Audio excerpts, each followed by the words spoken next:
Everyone. तो आप सबको पता है कि ये टॉपिक कितना इंपॉर्टेंट है, एसिड्स एंड बेसिस। बहुत सारे एग्जाम्स में इससे काफ़ी क्वेश्चंस आते हैं, whether it is your SSC, your state PCS, UPSC. ये बहुत स्मॉल टॉपिक है, बट अगर इसमें से क्वेश्चन आता है you can easily do it, right? So today we are going to cover this topic in a very short and simple way. Okay, so let's start. तो acids और bases के बारे में हम आज पढ़ेंगे, ठीक है? तो एसिड्स जो होते हैं वो क्या करते हैं, जब हम उनको वाटर में मिलाते हैं, मतलब एक्वस सोल्यूशन में, वो रिलीज करते हैं H पॉजिटिव आयंस, ठीक है? So in aqueous solution when dissolved in water, they release H positive ions. And in case of bases, base release OH negative ion. Okay. For example, HCl, hydrochloric acid, H2SO4, sulfuric acid, HNO3, nitric acid. Right? तो जब हम इनको पानी में dissolve करेंगे, then it will release H positive plus Cl negative. Right? Same here, H positive plus SO4 2 negative. Right? तो ऐसे ये क्या रिलीज करेंगे, H positive ions रिलीज करेंगे, ठीक है? देन बेसिस का हम बात करें, for example NaOH, sodium hydroxide, KOH, potassium hydroxide, and CaOH2, calcium hydroxide. So इसमें कौन से आयंस रिलीज होंगे आपके, OH negative ions, right? These are, ठीक है? अब हम इनकी स्ट्रेंथ की बात करते हैं, राइट? तो you know these are divided into, कि अगर हम इनको पानी में मिलाते हैं तो या तो ये स्ट्रॉन्ग आयनाइजेशन शो करते हैं या ये वीक आयनाइजेशन शो करते हैं, ठीक है? तो जो कंप्लीटली आयनाइज हो जाएगा, ठीक है, जो कंप्लीटली आयनाइज हो जाएगा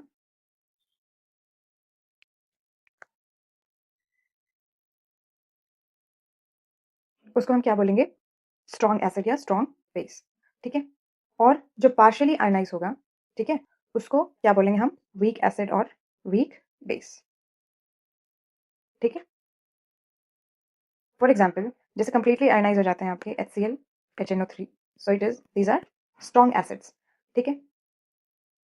एंड CH3, COOH, NH4OH, ये जो है ये पार्शियल आयनाइज होते हैं, तो इनको हम क्या बोलते हैं, वीक वीक एसिड और बेस, ठीक है?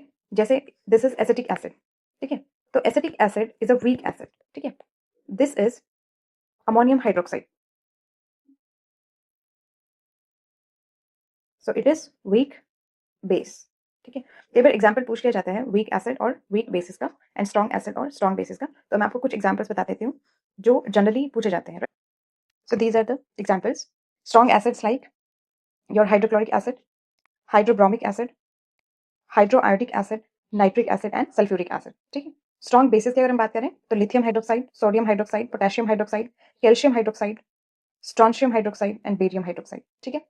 नाउ हम वीक एसिड्स की बात करें तो acetic acid, carbonic acid, formic acid, hydrocyanic acid, hydrofluoric acid, phosphoric acid, ठीक है? देन अगर हम वीक बेसिस की बात करें तो अमोनिया, डाईइथाइलमीन, मिथाइलमीन एंड सोडियम बाइकार्बोनेट, ठीक है? So you can learn these, okay? These can be asked directly in your exam, okay? अब हम एसिड और बेस की प्रॉपर्टी देख लेते हैं क्या होती है। तो जो एसिड्स होती हैं, दीज आर सार इन टेस्ट, राइट? खट्टा होता है, ठीक है? जैसे फॉर एग्जाम्पल लेमन होता है, उसको आप टेस्ट करते हो तो कैसा टेस्ट होता है, उसका खट्टा होता है, तो उसमें सिट्रिक एसिड होता है, ठीक है? और ये क्या करती हैं, ये लिटमस टेस्ट जब हम करते हैं, लिटमस टेस्ट लिटमस पेपर से, तो ये ब्लू लिटमस को रेड में कन्वर्ट कर देती है, ठीक है? अब आप कैसे याद रखोगे कि रेड में कन्वर्ट करता है, तो आप ऐसे याद रखेंगे कि एसिड जो होती है, आपने सुना होगा बहुत डेंजरस होती है, राइट? उससे स्किन बर्न हो जाती है या ऐसे डर लगता है एसिड एसिड का नाम सुन के, ठीक है? तो डेंजर का मतलब क्या होता है, रेड। तो आप ऐसे याद रख लेना कि ब्लू लिटमस जो है वो रेड में टर्न हो जाता है, ठीक है, जब हम एसिड का टेस्ट करते हैं। Then if you talk about bases, तो ये क्या होते हैं, ये बिटर टेस्ट के होते हैं, right? They are bitter in taste. For example आपका जो सॉप होता है, जैसे आप बेक बात करते हो, तो अ, वो उसका टेस्ट तो खैर कैसे किया होगा, बट फिर भी वो it is bitter in taste, right? ठीक है? अब इसका जो लिटमस टेस्ट अगर हम करेंगे, तो ये जो है वो रेड लिटमस को ब्लू में कन्वर्ट कर देता है, ठीक है? ब्लू कलर का हो जाता है, तो इससे उल्टा हो जाता है, तो ऐसे याद रख लेना, ठीक है? एसिड का आपको याद रह जाएगा, आप रेड लिटमस का ब्लू में होता है, बेस का ये इससे ऑपोजिट होता है, तो ऐसे याद कर लेना, ठीक है? फिर हम बात करते हैं पीएच स्केल की, ठीक है? तो पीएच स्केल क्या होता है? पीएच स्केल जो होता है उससे हम मेजर करते हैं कि कितना एसिडिक है और कितना बेसिक है, ठीक है? अब पीएच स्केल में 3 पैरामीटर्स होते हैं, ठीक है? एसिडिक, न्यूट्रल एंड बेसिक, ठीक है? अब न्यूट्रल जो होता है उसका पीएच होता है 7, ठीक है, और फिर इधर-इधर जाते जाएँगे तो 0, इधर-इधर जाते जाएँगे तो मैक्सिमम 14, ठीक है?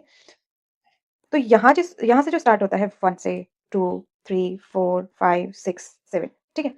तो जितना हम इधर मूव करते जाएँगे, उतना ज़्यादा एसिडिक होता जाएगा। मतलब कि जिसका पीएच 1 या 2 है, वो बहुत ज़्यादा एसिडिक है, ठीक है? और अगर हम इधर मूव करते जाएँगे 8, 9, 10, 11, 12, 13, 14, ठीक है? इधर मूव करते जाएँगे उतना ज़्यादा बेसिक होता जाएगा, ठीक है? तो मान लो जिसका 14 पीएच है या 13 पीएच है या 12 वो बहुत ज़्यादा बेसिक है, ठीक है? तो आप याद रखेंगे कि जिसका पीएच लेस देन 7 है, it is acidic in nature, okay?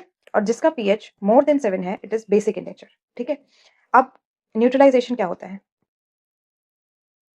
ठीक है, न्यूट्रलाइज़ेशन होता है जब एसिड और बेस के रिएक्शन होते हैं, तो आपका सॉल्ट प्लस वाटर बनता है। For example, HCl is an acid, NaOH is base, तो NaCl प्लस H2O बनेगा।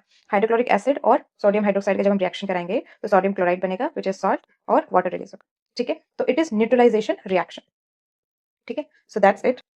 So thank you very much for listening. If you are liking our efforts, so please like the channel, subscribe the channel. Okay. Thank you very much.